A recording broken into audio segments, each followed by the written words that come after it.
All right, well, welcome to our webcast today.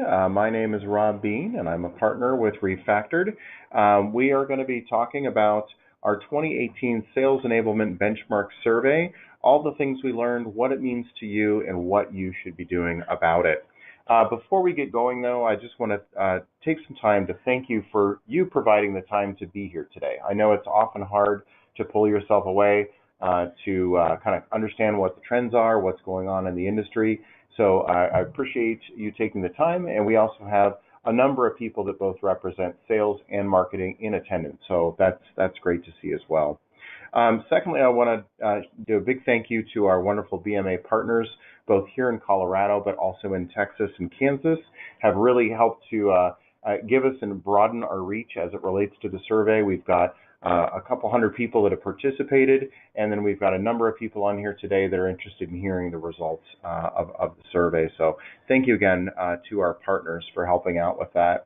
In general, the benchmarking survey has really allowed us to gather a lot of actionable data, and really today we're looking forward to sharing the insights that we have come up with.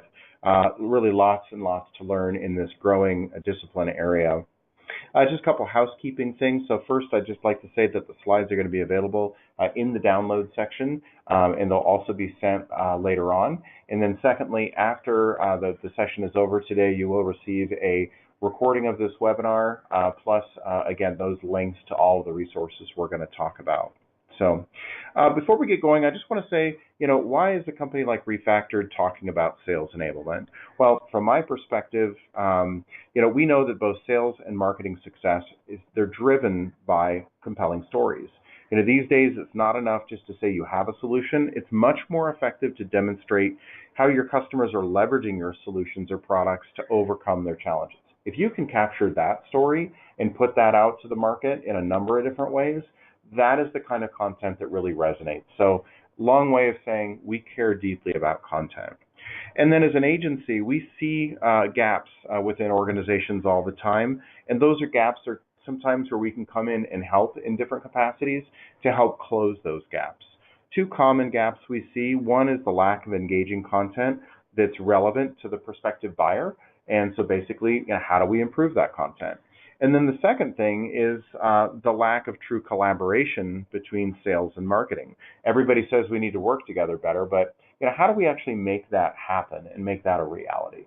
That's also something that we would love to come in and help folks with those challenges.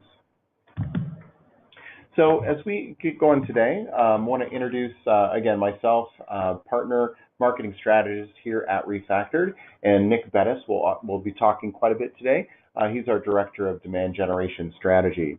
Refactored is a full-service B2B digital agency helping brands navigate the complex market that is marketing these days. It's very difficult to go to market in a lot of ways. Lots of channels, lots of tactics to consider. What we do is we like to try to help brands navigate that complexity by aligning people, process, and technology. We have a lot of the kind of offerings you'd expect, but really what we are helping people do is to define, develop, and deploy your story. Those are the things that we really care about helping brands out with. A couple things about Nick before he gets going. Nick joined our team last year after leading a demand generation group at a large telecom software company. He's been doing this for a lot of years, nearly 25 years of experience under his belt, and he's been spending his career kind of bucking the belief that marketing and sales have to have an adversarial relationship. Through empathy and collaborative thinking, he's been taking unique approaches to help not only build funnel, but also drive dramatic growth in sales. And so these are topics he cares very deeply about. And so without further ado, I'm going to hand things off to Nick. Great. Thanks, Rob, and thanks everybody for attending our webcast today. We've got a lot of content to get through, and we're looking forward to a brisk conversation. But I did want to expand a little bit on what Rob was saying earlier. There were a lot of questions when we asked our peers and our clients why a marketing agency is going to do a sales enablement webinar. And the simple fact is, Refactored is a company. We're a seasoned staff here.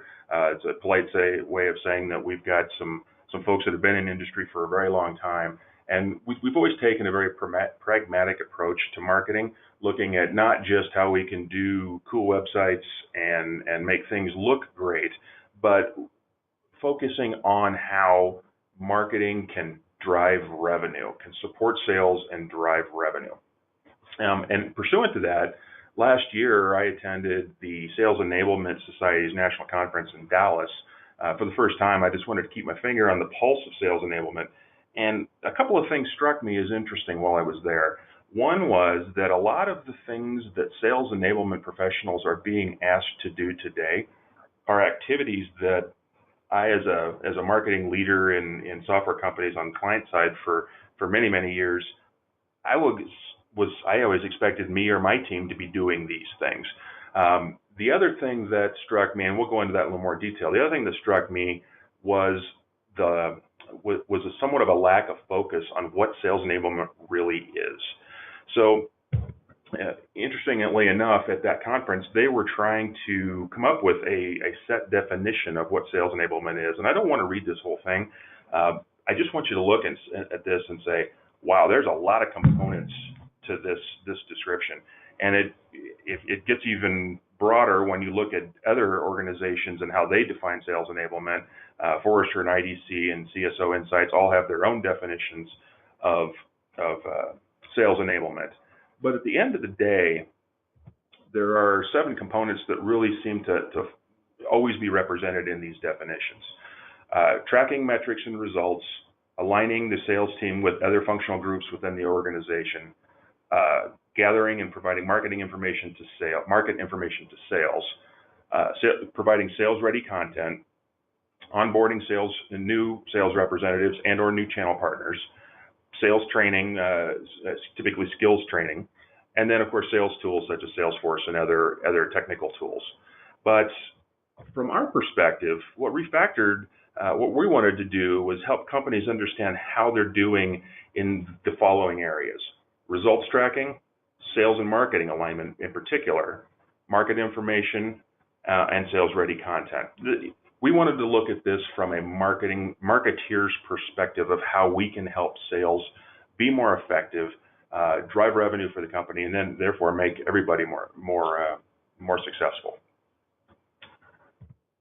So I found this cartoon and found it applicable, to be perfectly honest. Over my career, a lot of cases, this is the way the relationship between marketing and sales starts off, where there is a significant chasm, shall we say, between the sales and the marketing groups.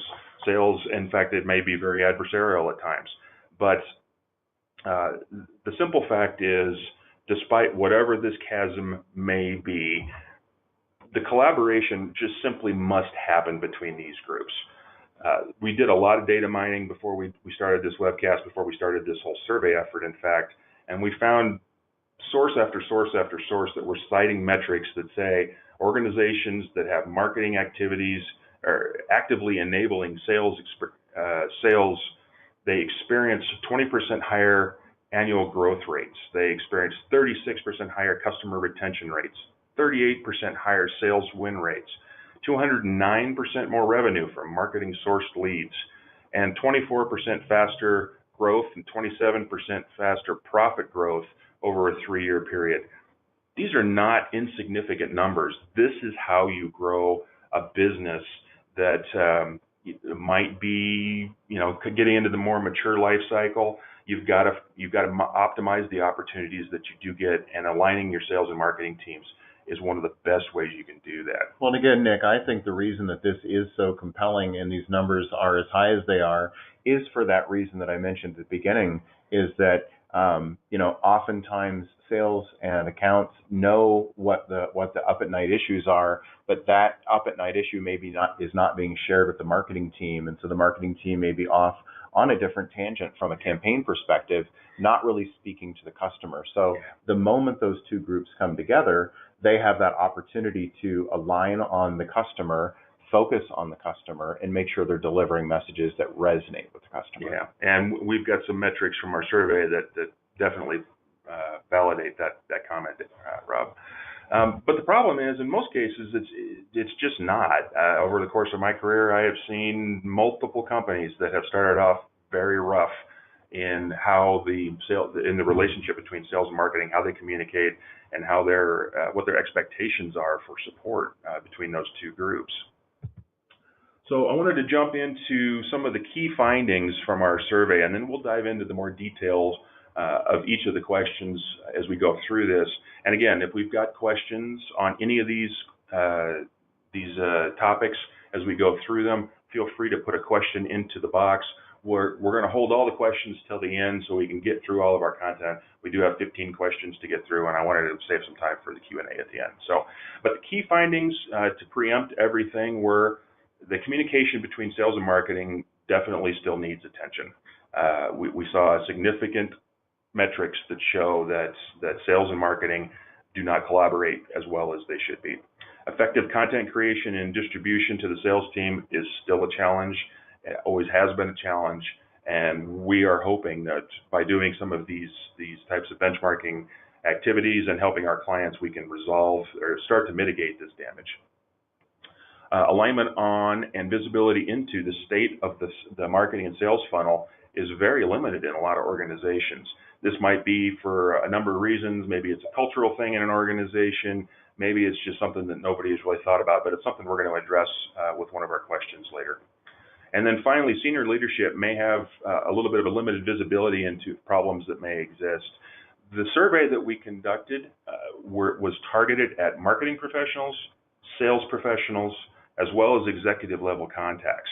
So we've been able to, in some cases where it was interesting, to segment our results out into those different roles, personas, and we found some interesting data that showed that responses from certain groups may have been a little different from other ones, and in a lot of cases, it was a little surprising how they came through. So we'll get into those. So let's start with our first question from the survey. How would you rate your alignment on goals and strategy with your counterparts in sales or marketing? And on the surface, this question looks, like it's pretty good. So we've got a third of our respondents saying that it's a strong relationship. We've got a third saying that it's good. There's room for some improvement. But the bottom third is the one that was of concern to me.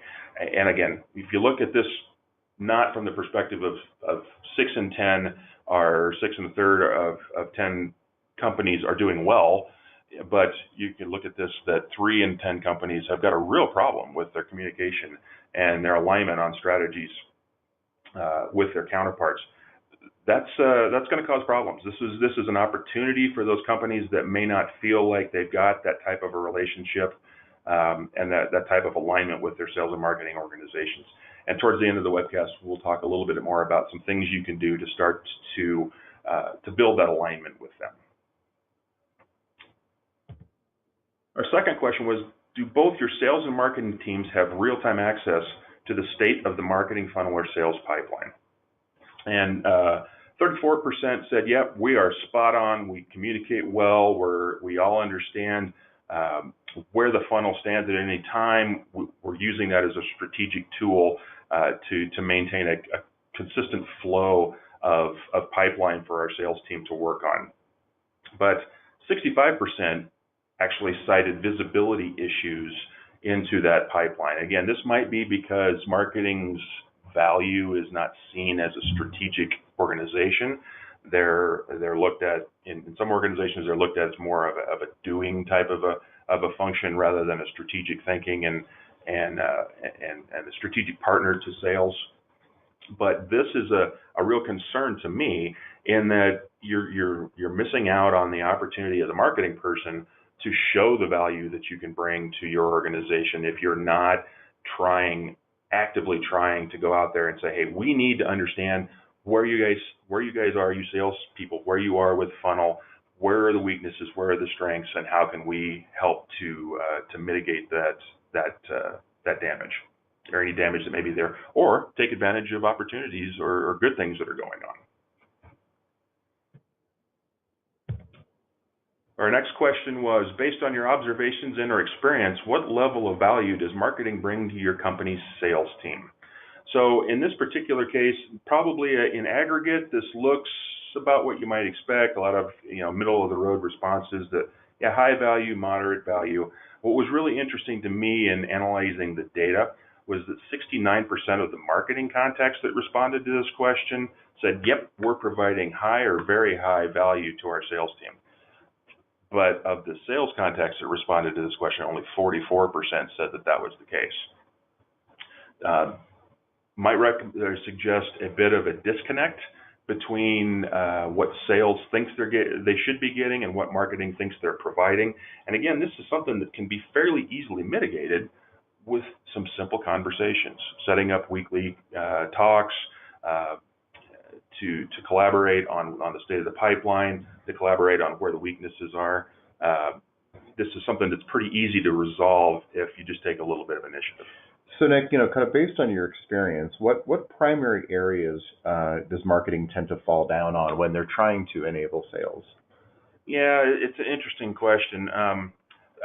In my experience, the biggest problem is in marketing understanding the challenges that sales faces on a day-to-day basis, and then prioritizing your actions as marketing professionals to attack the areas of most weakness and provide quantifiable or valid solutions to those, and then moving on to the next one. So, as an example, if you would put your marketing team and let them shadow a sales organization, one of your people shadow them for a few calls, maybe go on a sales call in person, they might find out that there is a real problem with a competitor providing information that highlights the deficiencies in your products.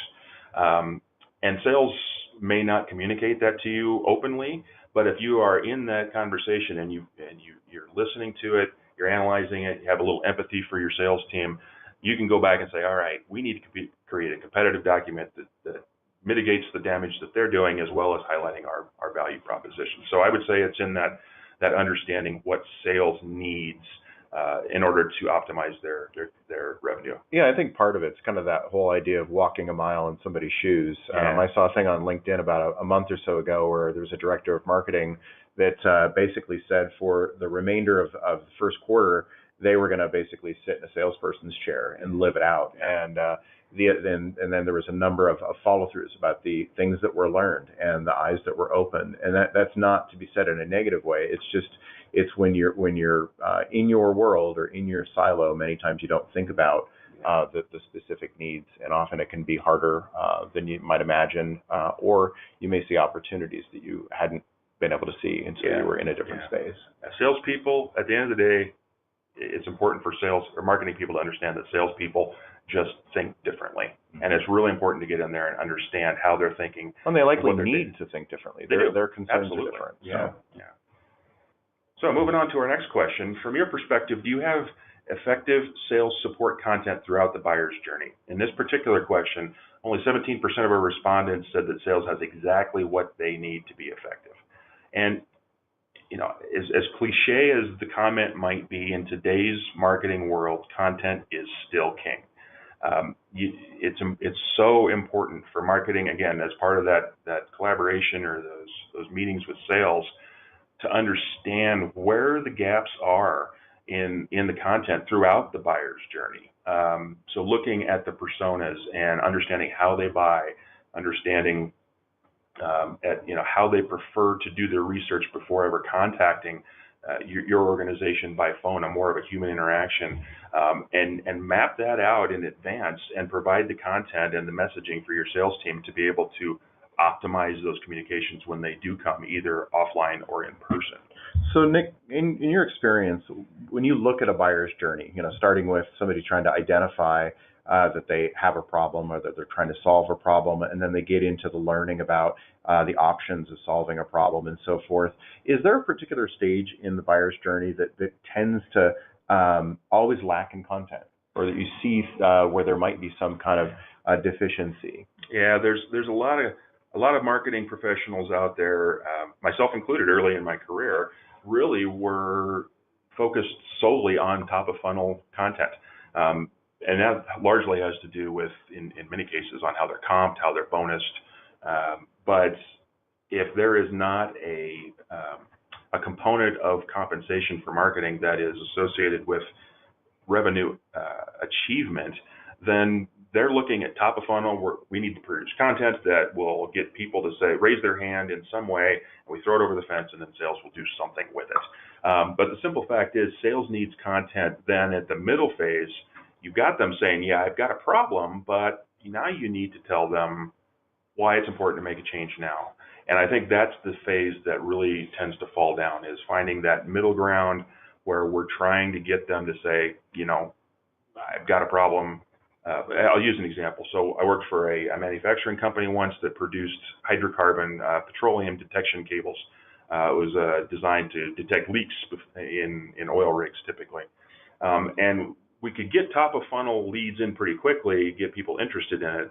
But then it became a matter of producing content that showed what the value of investing in a leak detection cable wrapped around a pump, as opposed to just building a berm around that pump.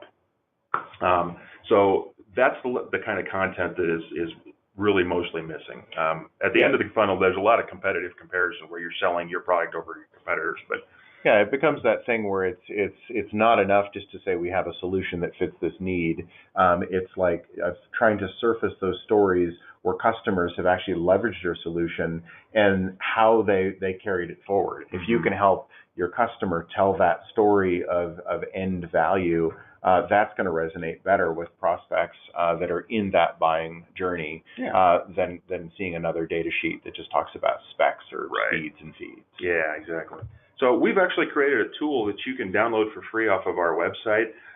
It's just an Excel spreadsheet, so you can manipulate it for your particular needs, but it shows all of the different types of content you might need throughout the buyer's journey, by persona, by different product lines, and even some foundational content that you might want to consider. You can download this Excel spreadsheet, modify it to meet your needs, fill all of the stuff that you have in, and then it will quickly highlight what gaps might exist in your content for sales. And then you can take this to sales and say, all right, this is what we think we need to produce for you. What do you think? So this is available for download on our website. There is a slide at the end of our deck, which you can, as Rob said, you can download on the document section on the right side, that has all the links to all of the tools that we're going to be talking about that we're offering up as part of this webcast. So our next question was, has marketing provided a centralized location where sales can access and filter content that they need to be effective? So in this particular one, 84% have a content repository, but only 25% or so of our respondents said that it's actually useful. And this really goes back to, it's not just a matter of slapping all of the different content up in a SharePoint drive and hoping that somebody can go and find it. And we hear the statistics all the time, right? 70%, 80%, 90% of marketing generated content goes completely unused by sales. What a waste of your time, of your budget, producing stuff that they either can't find or don't find useful. So it goes back to the collaboration piece, but it also goes back to creating a tool, a repository that they can go to and easily find what they need. One thing to always remember with sales is they are very focused on developing business. They will not go out and look for content. If they have to hunt for it and it's not easy to find, they're not going to use it. So we actually have done this for some of our clients. We created this a portal, and in this particular case, you can see it's for a software application around quality management. You can see at a glance, a salesperson can go in here, they can click off what industry am I talking to right now, what stage of the funnel are we in, what product am I looking at, what's the persona, if you scroll down the page more, and it will literally, what type of asset we're looking for. Is it a video? Is it an infographic? Is it a white paper? And it will spit out all the options that they have. The salesperson can quickly grab one, download it, and send it off to their prospect. Streamlines the whole process and gets the content that sales needs in the hands of the prospect. Yeah, and essentially there's a lot of audiences for a tool like this. One is marketing, sales, support and accounts, and clearly your end customer that gets value from this. Some potential use cases from the marketer as you're working on that next campaign. This kind of tool allows you to see, what do we have or what do we need to develop to support the next campaign we're doing. Having something that allows you to search through all your content by industry, the funnel stage that the content's appropriate for, the product that it's relevant to, the pain point that particular asset answers, maybe what persona it's focused on, and then if you know that content is a blog or something else, you just have visibility to that. So it helps you generate a campaign. From a sales perspective, I see this commonly in a couple different ways. You just get off a great call and you're like, I need just the right thing to send to follow up from that call. Well, a tool like this allows you to essentially surface that content quick. You're sending something of value to that prospect, and it carries your conversation forward. Or if you're doing some social selling, this is the kind of thing that you can divine kind of a very relevant conversation starter to kind of get things going with somebody. And then on the support account side, this is where you might be asking for the story to be told. You may be helping to create new content that goes in this repository where that can then be leveraged by others. Or you may know of some kind of answer that's been given that you can provide to a customer that brings them back into experience with your website. So I'd say the last thing is a tool like this really helps potentially even train new employees as you're bringing people on. There's that certain kind of knowledge, as you know, that if you've not been with a company very long, it's like, oh, I wish I knew that story. Oh, that's a great story. I didn't know we did that. This is the kind of thing that if you can sit a person down with some of your best content and help them understand where that content is most relevant in conversations, it really can help them speed up their learning about your organization. Yeah, and I'd add to that too the ability to empower channel partners as well. Your channel partners are always looking for content that they can use on blogs, on presentations, logos, all those things. All that stuff can be dropped into here for a channel partner as well, which is a super powerful tool. So. All right, moving on to our next question. If I can get it to move on, there we go. So, have you defined the stages of your buyer's journey? In this particular question, really evenly distributed amongst our answers, but less than a quarter of our respondents effectively understand and utilize their buyer's journey. The simple fact is the buyer's journey should be the foundation for any marketing strategy that you're doing. You need to understand how your prospects buy. How much research do they typically do by persona before they ever contact you? How do they prefer to consume content? Is it video? Is it short form blogs? Is it infographics? Are they pressed for time? And this all can come from your persona documents, which we'll talk about a little bit further on. And if you've got a product marketing team, they're the ones that should be putting this information together. And you can use this as another tool to kind of map out types of content that you want or you can produce and apply to your sales team. All right. Our next, then this is another downloadable tool that we created. It's literally just a PDF without all of the different pieces, the different LinkedIn emails and all the different example pieces we've got on here, but it's just literally a blank one. You can go in here, you can download this, go in here and write in what those assets might be in order to cover each phase of your buyer's journey. Another thing to keep in mind too on this slide, if you notice, and this is pretty typical in my experience, that your engagement early on in the buyer and the awareness and education phase really is mostly offline. There's not a whole lot of interaction with your team as they go up above the red bar, then they come back down, they're doing more offline research, and they come back up. It's a cycle, but if you notice that the majority of the interactions are in the lower left corner, pre-information gathering, and then as you go along, you can provide them with more ways to talk to you, whether that be chat sessions or events, regional events, phone calls, LinkedIn in-mails, all those things where you can actually have a one-to-one conversation. Those start to become more prevalent. So, but I'd suggest going out to our website, downloading this also, and starting to map this out. Our next question: do you have buyer personas for everyone that everyone has agreed on between sales and marketing? In this particular case, about 25% of our respondents say they have exactly what they need. They have all of the buyers mapped out. Not terrible. The problem with this is the buying committees are becoming more and more prevalent in business-to-business marketing. or in business-to-business sales. And when you might have 4, 6, 10 different people, personas involved in a buying decision, it only takes one that you don't know is involved to derail a sale. And when you're a large ticket software vendor, for example, one IT guy that you didn't have a persona for and weren't able to address his specific issues can just put the kibosh on the entire deal. So it's super important to really map out well who your personas are, and to create documents such as the one we've got here. This is one we created for one of our clients that talks about what their pain points are, what their responsibilities are, how they prefer to consume content typically. If they're really busy, maybe it's short form stuff, infographics. If they're more technical, they're going to want web or white papers or webcasts. So all of this should be mapped out in your persona documents, and then that maps into your buyer's journey. And I'll be honest with you, I think that there's so much almost pushback now with doing personas. Personas have been almost overused and over talked about.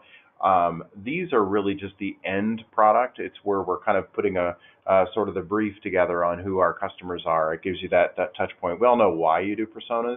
I will say the value of doing persona work is really the conversations that create these pieces. When we were working with Imbala on helping to refresh their brand, it was so incredible to listen to their customers and over say, you don't need to say that. You don't need to say this. Mm-hmm. All you need to do is prove to me that you've done something like this somewhere else. Mm-hmm. It all came down to testimony. It all came down to case study. There wasn't a single client that needed technical details at the front end or the middle of the sale, because that piece for them happened all with the relationship building that happens with a sales engineer.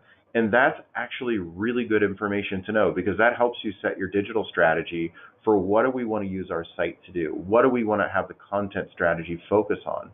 And if we had not sat down and had conversations with the customers, we would have really said, well, maybe we need to have a little bit of this or a little bit of that. And it's like, really, to a single customer, they said, we don't need anything but. And that is actually as valuable as anything. So it's those conversations that really, really are beneficial. Great point, Rob. All right, moving on. How frequently do you include your sales follow-up process in your campaign plans? This is something that I have been adamant about over my career in demand generation and field marketing, is anytime we run a campaign, we include what we suggest that the sales team does as far as follow-up. And then in my cases, I always validate that with sales. But what we found from our respondents was that typically, they do, the majority of people do provide those suggested follow-up plans, but they're very rarely actually followed. And more interestingly, 46% of the sales contacts said, yeah, they do, but we don't really follow them. 46% of sales contacts responded that, and only 30% of marketing contacts. So this suggests to me that the marketing people might be being told, yeah, we're doing it, but they're not. Sales is just kind of doing what they think is best, and sales just isn't seeing the value in those suggested follow-up plans. So again, this can be easily mitigated by every time you launch a major campaign, have a kickoff meeting with your sales team. Discuss what the follow-up plan should be. You may think that this is going to be something that should go direct to sales, direct to a partner for follow-up, and sales is going to go, you know what? We don't have the qualification level we need to justify our time in that. We need to send that to a business development person first for more qualification, or maybe it just needs to be nurtured more. So this is an interesting question, more in that the response from sales is different from marketing. Have you set goals with your counterparts in sales or marketing for each stage of the funnel? You have to forgive me a little bit. I'm very passionate about this particular topic, so I might get a little heated on this one. But only 16% of the respondents say that they're 100% aligned on this. And the majority of people said that they're partially aligned on final goals, but not the steps along the way. This is the single best thing that, in my opinion, the single best thing that marketing can do to align with sales. And I'm going to forward on here to an example that I created just to kind of demonstrate this. So if you've got let's say a $10 million target for your quarterly revenue, closed won revenue, I would highly suggest you work with your sales team to develop this funnel to understand what the responsibility of marketing.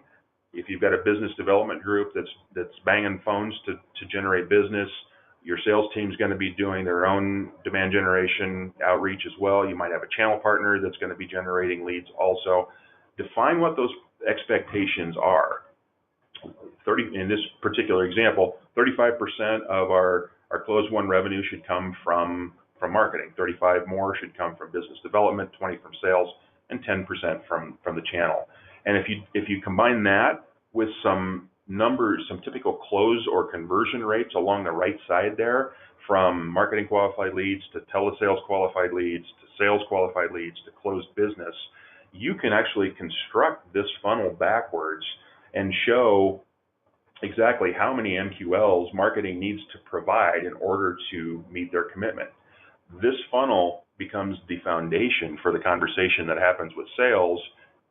In my experience, it's always been weekly, to talk about, all right, we've got weakness at the telesales qualified lead phase from marketing. Let's talk with the BDM folks and say, all right, why is that? Are they coming in less qualified than typical? Are you running into a specific challenge, moving them into a sales accepted lead? This is your leading indicator of problems. This is the single best thing that you can do to assure that marketing is providing sales what they need to be effective and making modifications before things go completely off the wires. Okay. You'll also notice that there are some of these boxes that don't have numbers in them. That's because in a business development, if they're developing their own leads, they're not going through marketing. So that's why those boxes would be empty. But really what this boils down to is accountability. It provides marketing with accountability for each phase of the funnel, which is not something marketing should be afraid of. It should be viewed as an opportunity to prove value. And nobody expects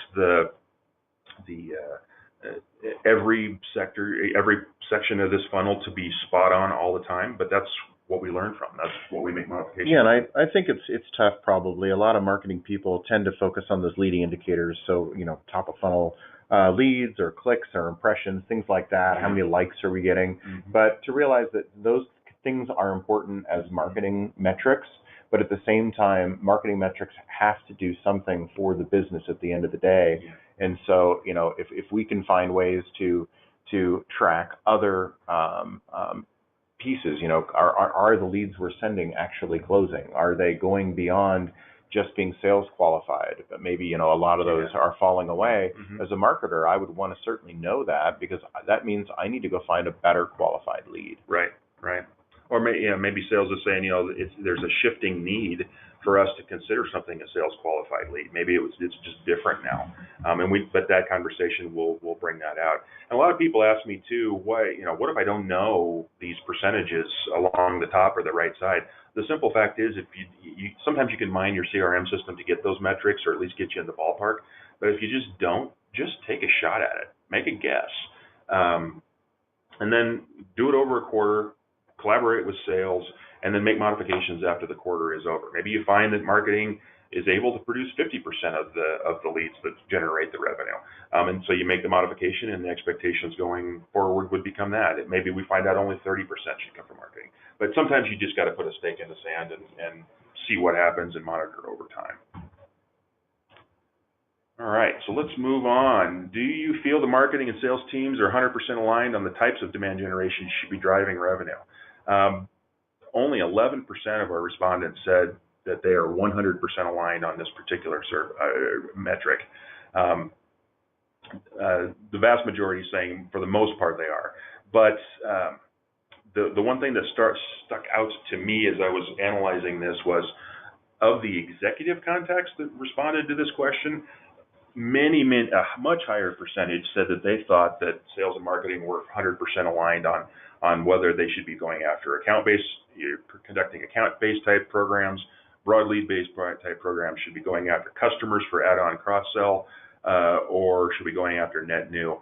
There seemed to be a bit of a disconnect, actually a very large disconnect between the executive team view of what's going on. So this suggested to me that the executive teams could take a more active role in reviewing the sales and marketing alignment and maybe provide a little air cover on getting things moving in the right direction. What portion of revenue is expected to come from marketing generated or marketing influenced leads? Frankly, I wasn't all that interested in the actual percentages on this question because they can range dramatically by industry, by price point of product, all those different things. But what struck me on this one was 37% of my respondents didn't know if they have an expectation for if there is one or what it was for marketing generated or marketing influenced leads contribution to revenue.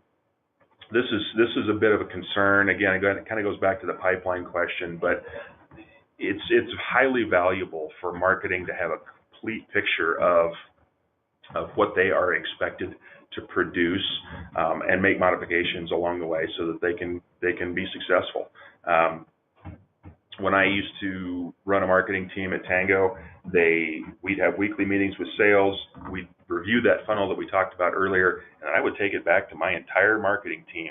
We would sit down and we would review it ourselves and say, okay, what are we going to do here, here, and here to resolve these problems? How can we replicate what happened here, here, and here where we're seeing success? So it's just critical, and as marketing professionals, if you don't have this visibility, I'd suggest you run it up the flagpole and start talking to your managers, start talking to the sales team, and see if you can't get that ball rolling in that direction. Our next question: what percentage of leads provided by marketing or sales are accepted by sales? Again, same exact situation. I was a little shocked that the folks that responded didn't know what this percentage was. This is a core piece of managing that funnel, and if you're not tracking this currently, I would talk with your marketing and your sales operations people and I put some fields in so that you can start to track what is actually being accepted by the sales team. All right, getting down to the last questions here. What's the biggest challenge your sales team currently faces? And we asked this of all of our contacts. And it's if you look at it in aggregate, again, probably not a big surprise. They're going to say qualified leads. What I was most interested in this was the delta between the responses for each of these areas between the sales and the marketing teams.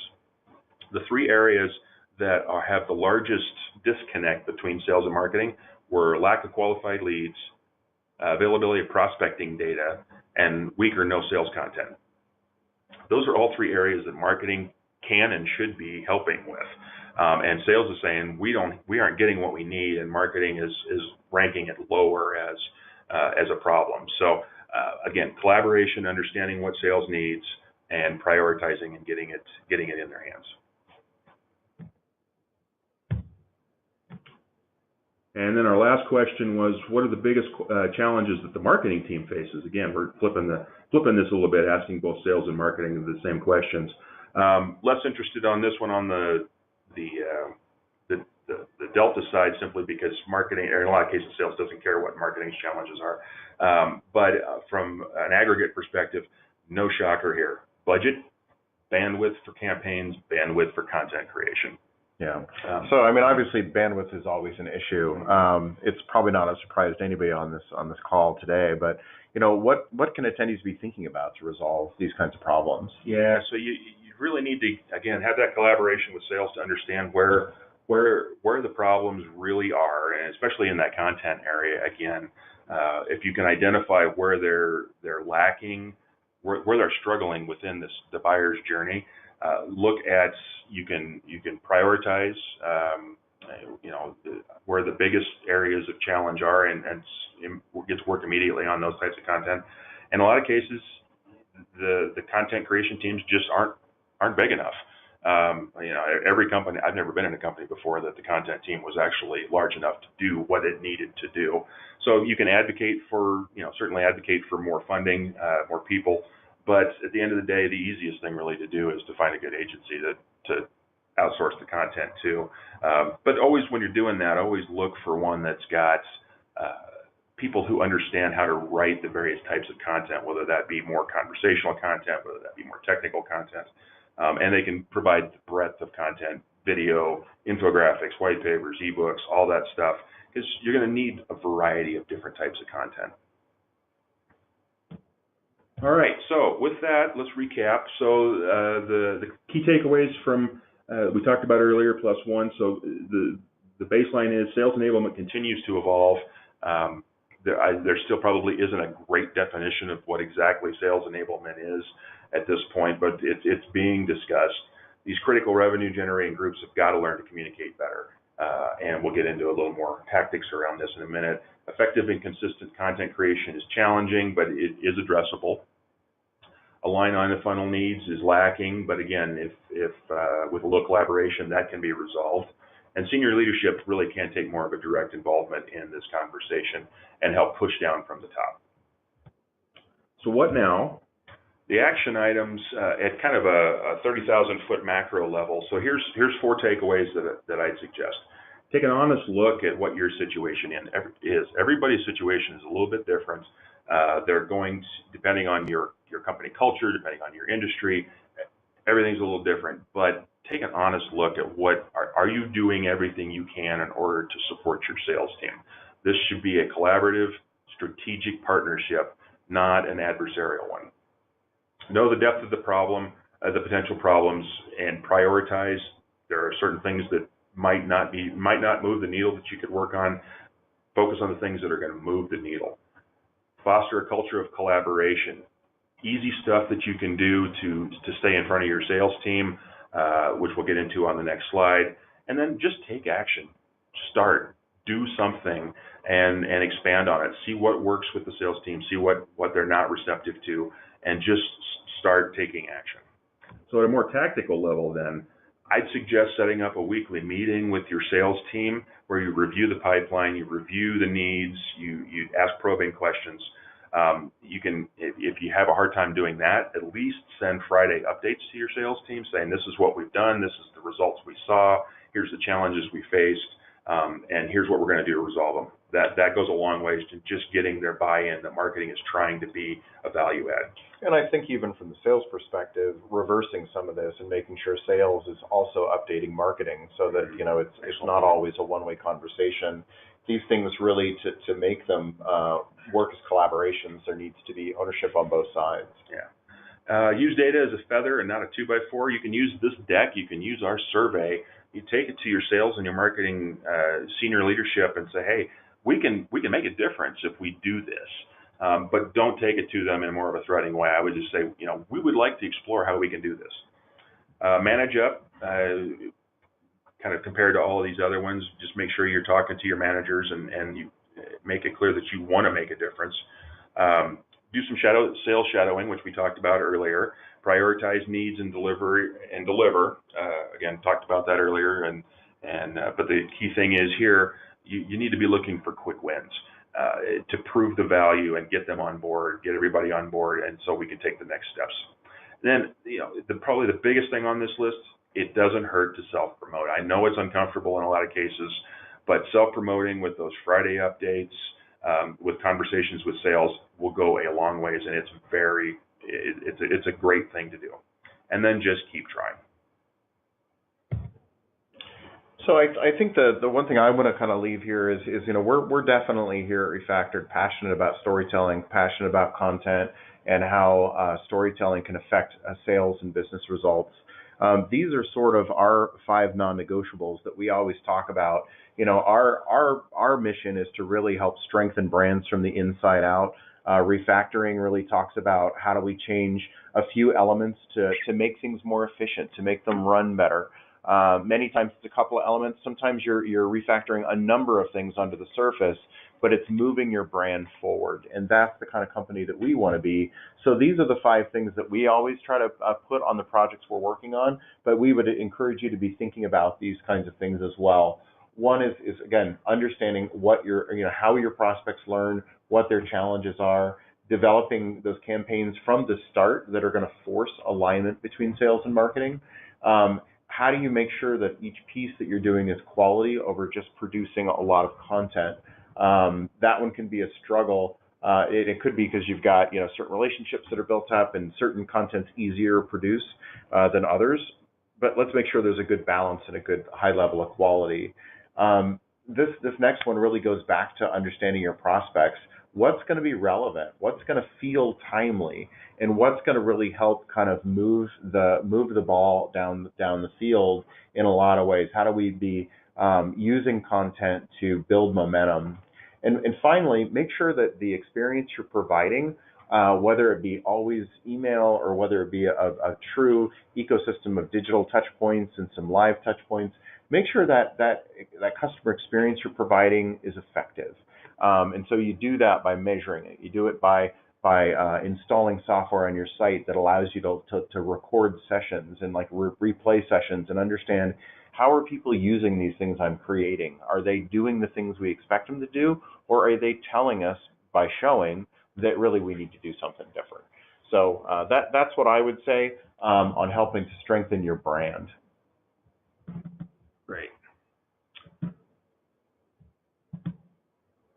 So in an effort to help folks with their content in particular, we've come up with a bit of a program here, which we can discuss with you offline if you're interested, but it's one where we would go in and actually review the existing content that you may have, utilize that template that we created earlier, we talked about earlier, to take a look at what you've got now, where gaps might be. We'd interview the sales and marketing, even your channel partners, maybe other internal stakeholders to understand what the challenges that they face are and what we could do from a content perspective to support that. Create a gap analysis around that, and then we can talk about how we can move forward. Either you can work for it internally to fill those gaps, or if there's something Refactored can do, we'd be happy to talk about that as well. And then we also wanted to try and address the communication piece a little bit. So we've created this alignment consultation where we would actually survey your marketing and your sales teams and even your executive team with both online and phone calls. Create a report that shows where that lack in communication may be taking place.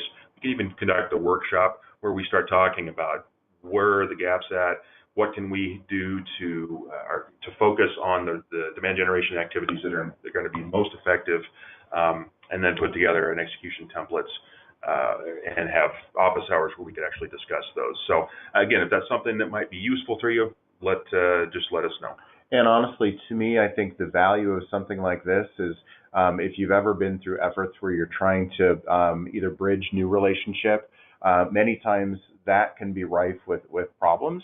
And so what this allows you to do is kind of offload some of the stickiness that may be there in your organization. It allows a third party to help you build the bridge together where nobody's a bad guy. We can always talk about, kind of help facilitate, what the needs are. And so there's no finger pointing, which can often happen when there's sensitive issues being talked about, like where, somebody feels like some other team isn't quite doing their piece. Having somebody come in from the outside and help with that can really make that a lot more seamless. And again, it can also be brought in from the top, so it doesn't look like one team or another. At the end of the day, what we're trying to do is help us all be one team. We should be less focused internally and always be focused on customer. Yeah. What does our customer need to understand how to use our products, how they are beneficial, and where they're going to see value in them. That's really what, as marketers, we should all be thinking about our end customer and their needs. Great. So as promised, there are a number of assets we talked about throughout the webcast. We've got the content assessment worksheet, the lifecycle map. I wrote a demand generation blog that's got that funnel on it if you'd like to take a look at that. And then the full survey report is also available for download if you would like it. It dives into a little more detail than we have today. You can download that from this slide as well.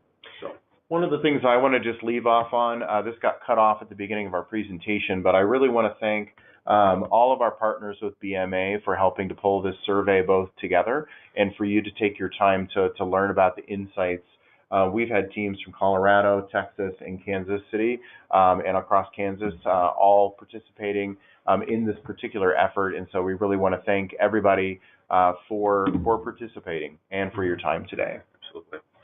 So with that, do we have any questions that came through, Rob?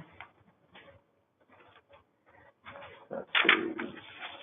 We've got a couple. Yeah, so let's start with this one. Content is a real challenge for us, and looking at your suggestions for full lifecycle support content is just not realistic for us. What do companies like us typically do?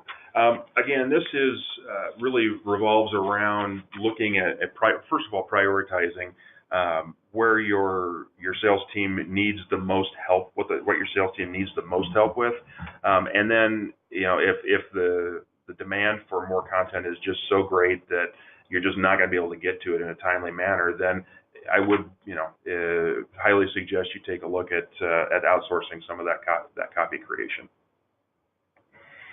Another person is asking about suggestions on dealing with sales leaders who just don't like marketing. We've got a client that's kind of like this. I won't mention any names. Maybe it's not so much doesn't like, but just maybe doesn't empower. In those cases, and I did deal with this once, it's a matter of starting small. Again, doing those Friday updates and making suggestions on things and being very metrics driven around it. Say, we've got, we would like to suggest that we do this program. We think we can see these results from it, and this is how it's going to benefit you as a sales team. Start with those little things. They may go unanswered to start with, but if you keep doing those, eventually one of them is going to click and they're going to go, you know what? If we could be more successful by engaging with these yahoos over in marketing, let's give it a try. The other option is you can run it up the flagpole and go to the executive team, go to your CEO if it's appropriate, and say, hey, we want to be more valuable to your sales team. Help us drive this down from the top. Yeah. So last question looks like have come in. Somebody's asking about techniques that are kind of leading edge right now in prospect engagement. I'll take that one because that one's kind of one of my passion areas. To me, buyer behavior continues to evolve, but one of the things that's not changing is the fact that people want to do the research themselves, but they do want to have connection to good content and good experience when they want to answer a question. So I think a lot of AI and different things are starting to evolve. Some of the things that I think about, one is going back to the basics, making sure you've got good, relevant, long-form content in your site. One of the things that helps out with is really driving that organic traffic that you want to your site. That's the content you don't pay for over time.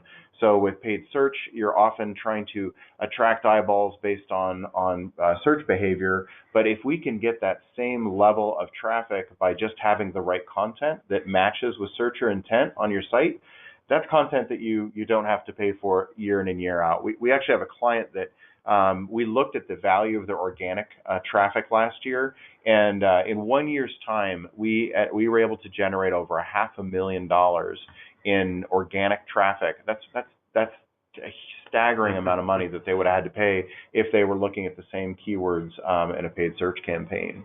Another one is video. Video, I've seen lots of stats promoting video recently.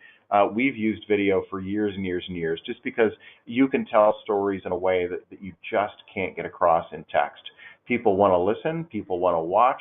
They don't necessarily want to read all the time. It humanizes it too. Absolutely. You can bring in some of your subject matter experts and tell the backstory of your solutions, deliver a customer testimonial when you can't talk about who that customer is, but you can tell their story in a really compelling way. Another one we've seen that we've been doing a lot of work with chat over the last couple of years, but we've been starting to use some different products like Drift, where you're mixing AI with a chat bot. So you essentially have on the front end a chat bot that you can essentially help engage with a marketing story, but as soon as they're ready to engage with a human, there's a really compelling and easy way to either set up an appointment or start to talk with somebody live. And it just creates that experience where somebody can ask a question or you're leading a conversation with technology that's really relevant. And you can do that on a page-specific instance, which is really, really cool. And then finally, kind of on the ABM side, there's lots of technology available to look at those whales that your organization may want to go work with, and how do you both attract, understand that particular client might be on your site, and then what do you do about it? How do we customize the experience of the site?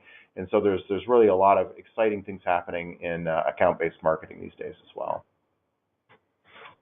I think that's all the questions we've got, and we're actually at the end of our hour. So I wanted to thank everybody for taking time to chat with us today. If you've got any questions, my contact information is on the screen right now. And again, you can download the deck on the right side in the resources section, and it's got all those links to those other tools if you'd like to grab them. But don't hesitate to reach out to me if you've got any questions or if there's anything we can give you a hand with. I hope you have a great day, and we will talk to you soon. Thanks again.